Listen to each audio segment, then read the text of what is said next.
नीतीश सरकार बिहार के किसानों की आर्थिक स्थिति में सुधार के लिए बड़ी योजना पर काम कर रही है। जलवायु परिवर्तन और पर्यावरण मंत्री प्रेम कुमार ने बताया कि किसानों के धान, गेहूं और मक्के की फसल को एमएसपी पर सरकार खरीदेगी। उन्होंने कहा कि पिछले साल 45 लाख मीट्रिक टन धान की खरीद का लक्ष्य रखा गया था, लेकिन 30 लाख मीट्रिक टन धान की ही खरीद हो सकी थी। इस वर्ष सरकार किसानों की फसल को एमएसपी पर जरूर खरीदेगी। किसानों के धान और गेहूं की खरीद नहीं कर पाते हैं, टाल मटोल करके किसानों को बलगला दिया जाता है। वैसे 30 लाख एमटी मैट्रिक 30 लाख मैट खरीदारी पैक्स के माध्यम से हमने किया था, और खरीदने के बाद हम लोग भेजते हैं सीधे बिलिंग कराते।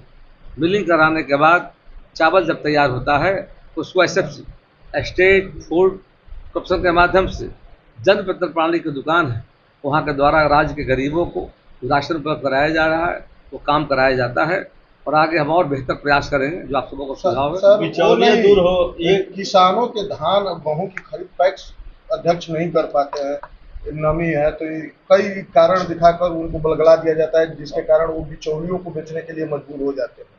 तो इस मैं देख रहा हूँ कि जो 30 लाख मैट्रिक टन किसान से ही खरीदा गया है जाकर के, एक बड़ा मतलब 30 लाख मामूली बात नहीं जाकर के, और हमने खरीदा है। आगे इन बातों को देखेंगे, जो कमियाँ शिकायत आप सबों की है, निश्चित तौर पर हम उस पर समीक्षा करेंगे, देखेंगे भविष्य में इन बातों की पुनरावृत्ति नहीं हो, किसानों को कठिनाई नहीं हो।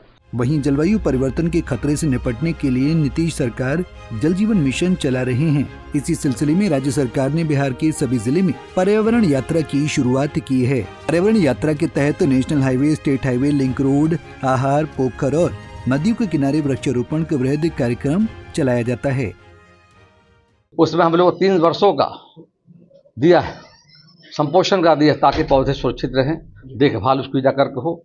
और ये अभियान वास्तव में बिहार के लोगों का जो आशीर्वाद मिल रहा है, हमारा मानना है लोकतंत्र से मिलकर जनता होती है, जनता का आशीर्वाद हम चाहते हैं, जनता सहयोग करे, ताकि आने वाले समय में माननीय प्रधानमंत्री जी, माननीय मुख्यमंत्री जी का संकल्प है उसको पूरा करें। किसानों से एमएसपी पर फसल की खरीद होने से उनकी आर्थिक स्थिति बेहतर होगी और बिहार से पलायन का संकट भी कम होगा। पंजाब केसरी टीवी के लिए बक्सर से संजय उपाध्याय की रिपोर्ट।